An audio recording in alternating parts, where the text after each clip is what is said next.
Olá, o Jornal Tempo, o Jornal Super Notícia e o Portal Tempo Online começam hoje uma série de entrevistas, na verdade uma série de videochats com os principais candidatos à Prefeitura de Contagem, uma das principais cidades de Minas Gerais, que também, como os mais de 5.000 municípios brasileiros, escolhem em 7 de outubro deste ano, com a possibilidade de levar a disputa para o final de outubro, em segundo turno, o seu novo prefeito, vice-prefeito e também seus novos vereadores.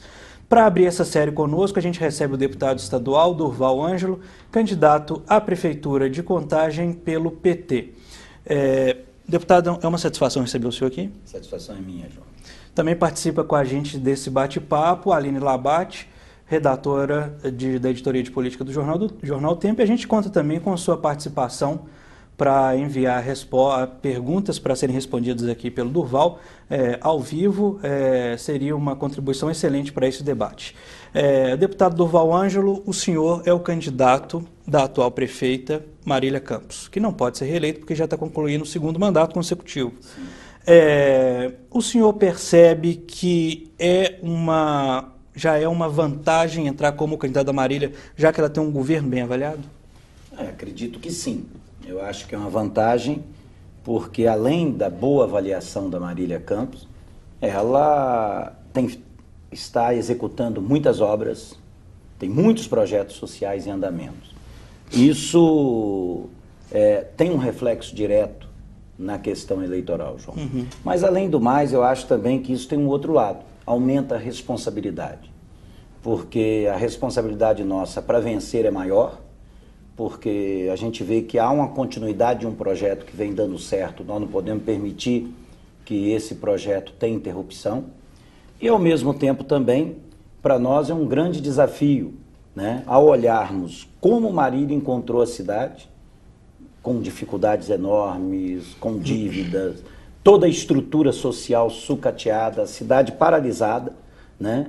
Então a gente se sente num dever cívico muito maior, num desafio muito maior de vencer, de tentar interagir com o eleitor, para ele perceber, né, que o que está dando certo tem que continuar. Então eu acho que é uma eleição que a gente entra com algumas preocupações a mais, no sentido de que a vitória é necessária.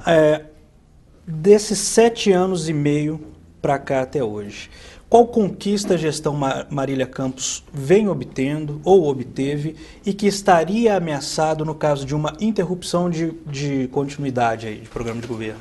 Olha, eu acho que o resgate do sentido da política.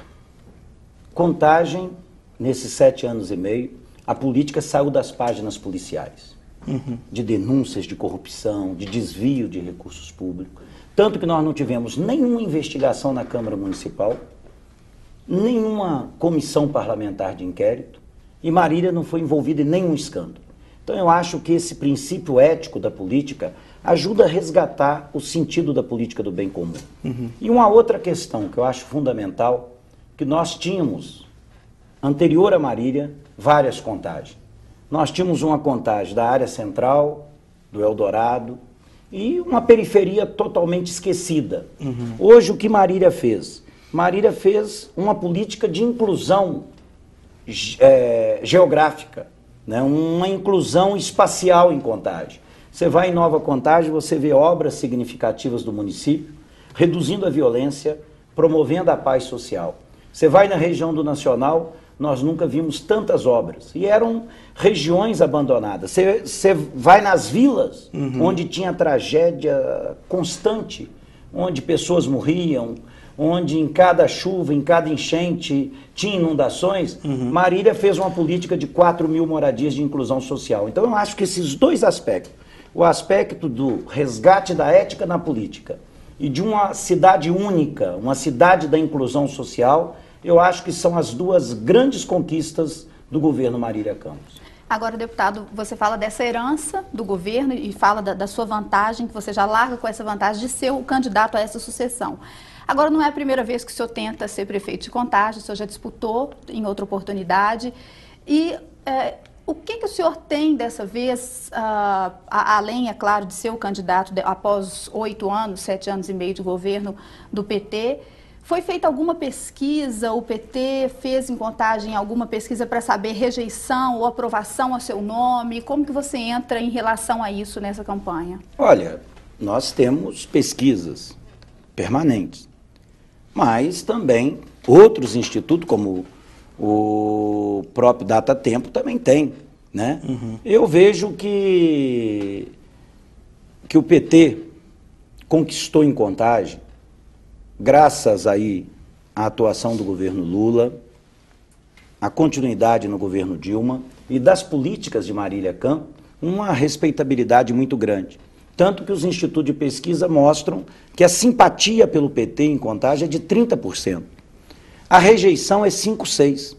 Interessante que a rejeição do PT é a mesma simpatia dos outros partidos que vêm em segundo e terceiro lugar. Então, naquele momento que eu fui candidato, nós não tínhamos tido a experiência do governo Lula, nem da Dilma, e não tínhamos tido o governo da Marília. Então eu acho que essa simpatia do PT, essa preferência do PT é muito forte. Hoje é o partido de preferência do eleitorado de Contagem. E o que eu trago de novo? Eu trago de novo a experiência de ter exercido os mandatos de vereador, mandato de deputado estadual, coisa que eu não tinha antes. Então eu acho que essa experiência que a gente conquistou no Legislativo vai ajudar na interlocução, tanto no governo federal como no governo estadual, para trazermos mais investimentos para Contagem. Hoje a gente teria a porta aberta em muitos ministérios, em muitas secretarias estaduais. Então eu acho que eu me considero hoje muito mais amadurecido do que há 15 anos atrás, com toda certeza. E aprendendo muito mais coisa, que eu acho também que isso é fundamental. Deputado, a gente tem uma pergunta aqui da Andréia Andrade, jornalista, editora do Tempo Contagem. Contagem conquistou, após uma luta aí dos candidatos, a possibilidade de exibir o programa eleitoral dos candidatos na TV Assembleia, a princípio. E o senhor tinha expectativa de apostar nessa possibilidade no primeiro turno de até ascender aí nas projeções, nas promessas de voto por meio do programa eleitoral. Com a TV Assembleia, o senhor acredita que está mantida essa projeção do senhor? Olha bem, a minha expectativa maior era entender que o acesso do eleitor de Contagem às propostas e programas dos candidatos, isso é fundamental para a democracia. Então essa que era a minha expectativa. Por que nós, em Contagem, com 430 mil eleitores, quase 700 mil habitantes, temos que assistir programas da capital? Como as outras cidades também da região metropolitana são submetidas a esse mesmo autoritarismo. Né? Agora, nós pensávamos que o modelo do Rio de Janeiro, que existe desde 1996, fosse o modelo adotado em Contagem, que a rede de maior audiência fica com a capital e, de acordo com a população da região metropolitana, você teria as audiências seguintes nas TVs, comerciais. Infelizmente, o Tribunal Regional Eleitoral não entendeu assim. Entendeu que uma rede como a TV Assembleia, de menor audiência, que é uma rede pública, que deveria transmitir o programa eleitoral. Nós já consideramos um avanço. Eu acho que a nossa luta e a luta que esteve conosco, o pastor George, né, do PRB, já é uma conquista grande. Então nós vamos garantir a um eleitorado de Contagem que tem, pela TV por assinatura, a TV Assembleia, e que tem também, em canal aberto, o UHF, 31 e 61, a TV Assembleia. Mas nós ainda continuamos recorrendo. Sim. Nós estamos aguardando que esse assunto seja pautado no Tribunal Superior Eleitoral para garantir, além da TV Assembleia, uma TV aberta, mas não para divulgar a Marília, para divulgar as minhas propostas. É pela questão fundamental da democracia. Eu acho que hoje, e a gente até não entende que outros candidatos não entraram conosco para reivindicar na Justiça Eleitoral, se talvez tivesse entrado. Se a gente tivesse manifestado uma unidade, talvez a gente teria até conquistado uma TV comercial. Porque o correto é a gente ter um olhar para a democracia. O acesso à informação é um direito. do cidadão e do eleitor de Contagem. Ô, deputado, esse acesso à informação, né, naturalmente seria e será utilizado para mostrar as propostas de governo, é o que se espera, né, de uma campanha eleitoral. E as perguntas aqui dos nossos internautas estão muito nesse sentido, estão querendo saber suas propostas. E, é claro, tem uma pergunta aqui que está sendo recorrente, que é um tema que é bastante polêmico em Contagem, que é a questão das FUNECs. Nós temos pelo menos umas 4 perguntas aqui relativas à FUNEC. Qual que é a sua proposta para essa Fundação de Ensino Técnico de Contagem, né, que veio sendo fechada ao longo do governo da prefeita Marília? Como é que o senhor vai tratar essa questão? E os internautas estão cobrando as FUNECs. Primeiro que tem um velho ditado, dito por um general francês, Aline, que numa guerra sempre a primeira baixa é a verdade. É um pouco essa polêmica da FUNEC. Com o advento do Fundeb, do Fundo de Desenvolvimento da Educação Básica, o ensino médio deixou de ser responsabilidade dos municípios. Responsabilidade exclusiva. Exclusiva. E para os municípios receberem o recurso do Fundeb, só com convênio com o governo do Estado. O governo do Estado já tinha uma perda grande com o Fundeb, não aceitou fazer o convênio. Então, eu sou professor do ensino médio na rede municipal de Belo Horizonte. Na escola que eu dou aula, acabou-se o ensino médio. Em redes do interior, como de Juiz de Fora, Uberaba, Uberlândia, acabou. A prefeita Marília não quis fazer isso. Ela manteve a FUNEC, mas só que para estabelecer um convênio, que não poderia com o governo estadual, com o governo federal, ela estabeleceu a Fundação de Ensino de Contagem, a FUNEC, com ensino profissionalizante. E hoje ela fornece o curso profissionalizante de ensino médio, ela fornece também cursos de curta e média duração através do Pronatec. Nós temos 7.000 vagas do Pronatec. E o Estado de Minas Gerais criou em Contagem, a rede estadual de ensino, 10.670 vagas no ensino médio, no antigo curso científico, que é suficiente para atender Contagem. Se alguém falar que vai voltar com o ensino médio científico na FUNEC, primeiro nós vamos ter que descobrir alunos, porque está tendo vagas não preenchidas na rede estadual de ensino. E, ao mesmo tempo, pensando nessa vocação da FUNEC, Marília estabeleceu parceria com o Colégio Marista, que abriu 140 vagas de ensino profissionalizante em Contagem, estabeleceu uma parceria com o governo federal, que criou o Cefet em Contagem, já temos 3 turmas funcionando, e ao mesmo tempo o Estado abriu, né, de ensino profissionalizante em Contagem, 420 vagas em parceria com o município. Então, a FUNEC continua existindo em Contagem, e ela vai continuar com a vocação para ensino profissionalizante no meu governo. Eu tenho claro que a Marília agiu corretamente, e eu vou continuar na mesma política de FUNEC que a Marília teve. Eu não sei se tem algum internauta abordando essa questão, mas outro fantasma que sempre volta nas sucessões em Contagem é a questão do IPTU residencial. Como é que o senhor trata essa questão, já que houve uma mudança nessa gestão da Marília, se eu não me engano, para IPTU relacionado a terrenos urbanos. Acima de 700 metros, se eu não me engano, quadrados. 720. 720. Deixa eu dizer o seguinte, são 2 lotes. Não se discute hoje, certo ou errado, a questão do IPTU. O IPTU residencial é gratuito em Contagem. Não é o comercial, o industrial ou de lote vago. Qual a situação, a anomalia que nós tínhamos nessa estrutura? É que se um trabalhador tivesse um lote em Nova Contagem de 360 metros, vago, ou no bairro Tupã, ou no bairro Ouro Branco, ou em qualquer outro local, ele pagava o IPTU. Agora, se um cidadão tivesse uma casa no centro de Contagem, numa área de 5.000 metros, ou um barracão numa área de 5.000 metros, ele não pagava o IPTU dos 5.000 metros. A Marília estabeleceu que ele tem a isenção dos 720 metros quadrados. E foi uma lei que foi aprovada na Câmara Municipal só com 2 votos contrários. Então, os meus adversários na disputa aqui, eles têm vereadores, por exemplo, o deputado Carlinhos Moura, tem vereador que votou na coligação dele a favor dessa lei, entendendo que era justo que a Marília mandou. O outro adversário, o Ademir Lucas, ou o pastor George, eles têm também vereadores na sua coligação que aprovou essa lei. Então, se você notar bem, eu acredito que um vereador na minha coligação, se eu fiz a coligação partidária, eu tenho responsabilidade. Então, se você notar, todas as coligações votaram a favor dos 720 metros. E agora a resposta final e definitiva. Contagem tem 168 mil residências. 168 mil. E aí é bom que o internauta tenha claro.